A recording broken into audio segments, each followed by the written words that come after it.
Assalamu alaikum, j'espère que vous allez bien et j'espère que vous avez appris des choses intéressantes depuis la dernière séance. Dans la séance d'aujourd'hui, on va insister sur les titres de créance. On va voir que pour les titres de créance, on peut proposer des primes d'émission et des primes de remboursement. Un conseil que je vous donne tout de suite, tracez toujours un continuum. Je l'ai fait dans la diapositive. Un continuum, au début, vous mettez prix d'émission. Au centre, vous mettez valeur nominale. À la fin, vous mettez le prix de remboursement. Ça veut dire quoi un prix d'émission? Ça veut dire le prix auquel on va vendre le titre. C'est le prix d'émission. La valeur nominale sert au calcul de l'intérêt. C'est la valeur qui va servir au calcul de l'intérêt de titre de créance. Le prix de remboursement, c'est le prix qu'on va payer pour rembourser le détenteur du titre de créance. D'accord? Donc, la prime d'émission.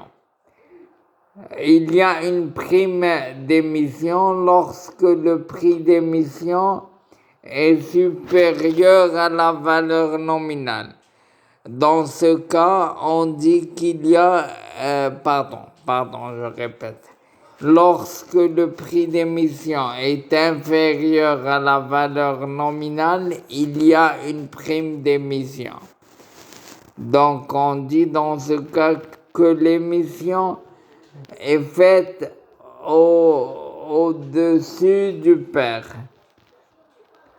Lorsque le prix d'émission, chose qui n'arrive jamais, est supérieur à la valeur nominale, on dit que l'émission est faite en dessous du pair. Ensuite, on voit au niveau du prix de remboursement.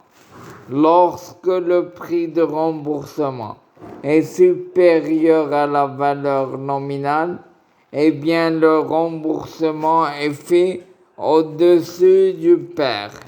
Lorsque le prix de remboursement est inférieur à la valeur nominale, dans ce cas, le remboursement est fait en dessous du pair. D'accord? Vous avez toutes les formules dans la diapositive, donc